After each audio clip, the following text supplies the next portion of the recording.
I am Ferdinand Marcos, and I am the President of the Republic of the Philippines. I stand today on behalf of 110 million Filipinos.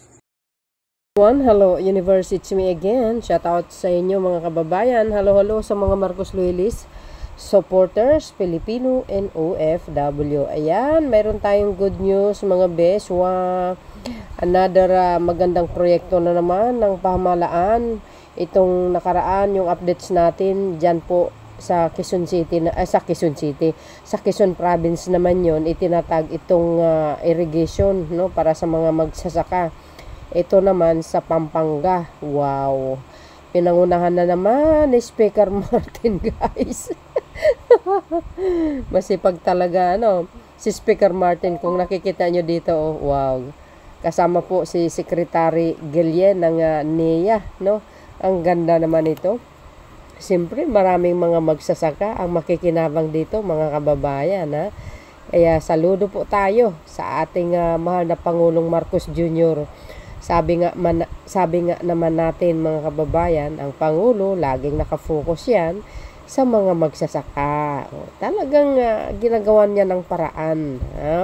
Siyempre, dahil dyan, guys, basahin po natin, okay? Ito, guys, ng NAIA, the National Irrigation Administrative, the official turnover the Pampanga Delta River Irrigation System. Wow. O di maunlad ng kandating sa Pangpaitan, which is ang Solar Power Pump Irrigation Project. Ayan, SPIP.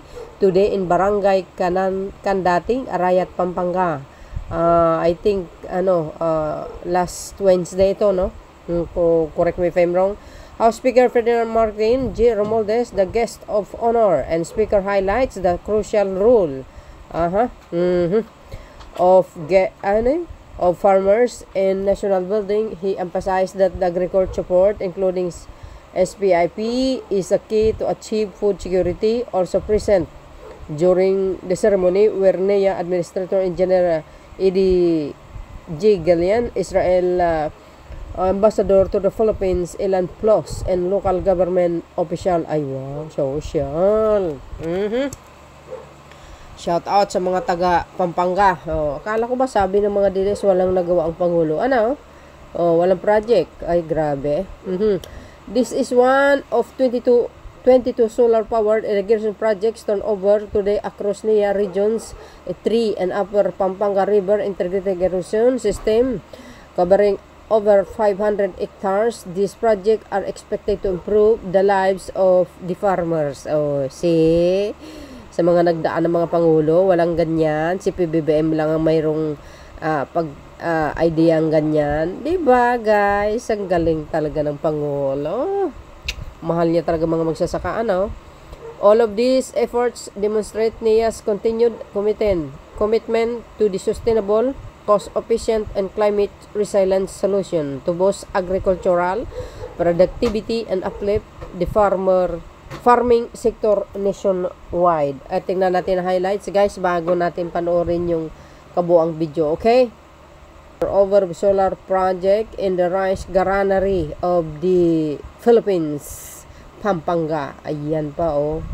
Cutting ribbon talaga. Galing. Sana all. Ayan pa, oh. Galing talaga, no? O, ayan pa, mga kababayan. Nakikita nyo? Wow, si Speaker tsaka si ni Administrator Secretary Guillen. Ayan pa, oh. Sipag na Speaker, Talagang tinutulungan ng Pangulo, ano? Galing. Ayan pa, oh. Haya-haya mga natin, ang mga magsasaka. Napakaswerte nila talaga, oh. Lakas ng tubig, guys. Naku, makikinabang talaga sila ng husto dito.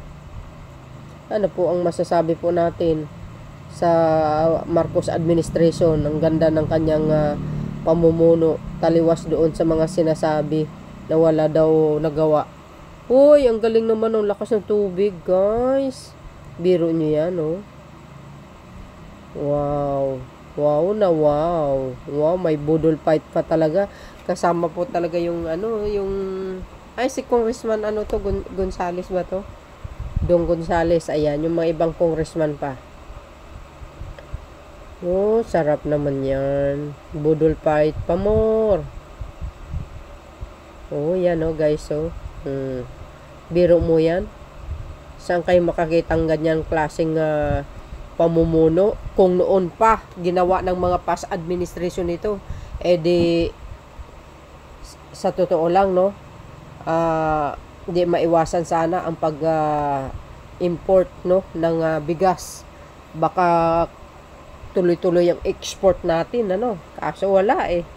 Hindi naman nila binibigyan ng pansin masyado ang pangangailangan ng magsasaka. Buti pa si Pangulong Marcos talaga. Sa totoo lang, mga kababayan.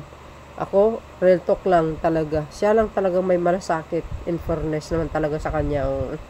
So, dahil dyan, guys, ano po ang kapalagayan nyo? Ako, ang palagay ko, masayang-masaya ako talaga. O, di ba? O, see? Dahil dyan, mga bes, syempre, ito, panoorin nyo ito, mga bes.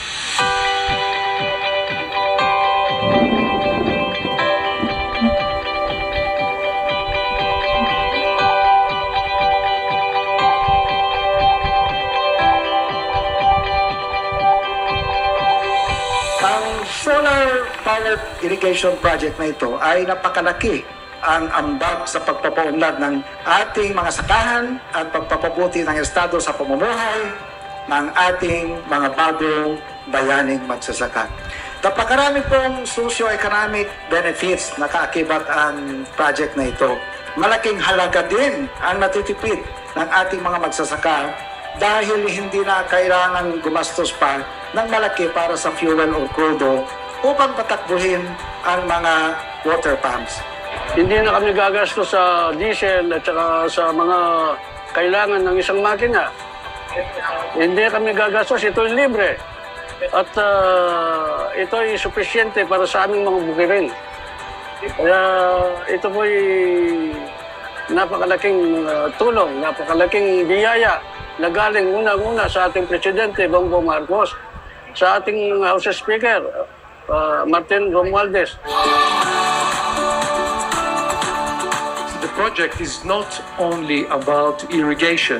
It leads us to the next stage of agriculture, which is smart farming, digitalizing, managing our practices in order to make sure that farming will bring us food security, will bring the farmers proper income. And I'm very proud, being the Israeli ambassador, that we're able to introduce this in the Philippines, make this political vision become true, that the country has food security and productivity. Bilang inyong speaker, sisiguruhin kong may budget, may pondo para sa tuloy-tuloy na pagpapatayo ng solar irrigation.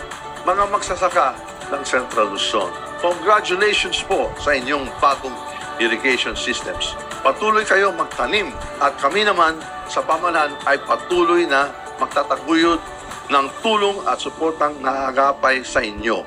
Ang tagumpay ng mga magsasaka, ang tagumpay ninyo ay tagumpay ng sambayanang Pilipino.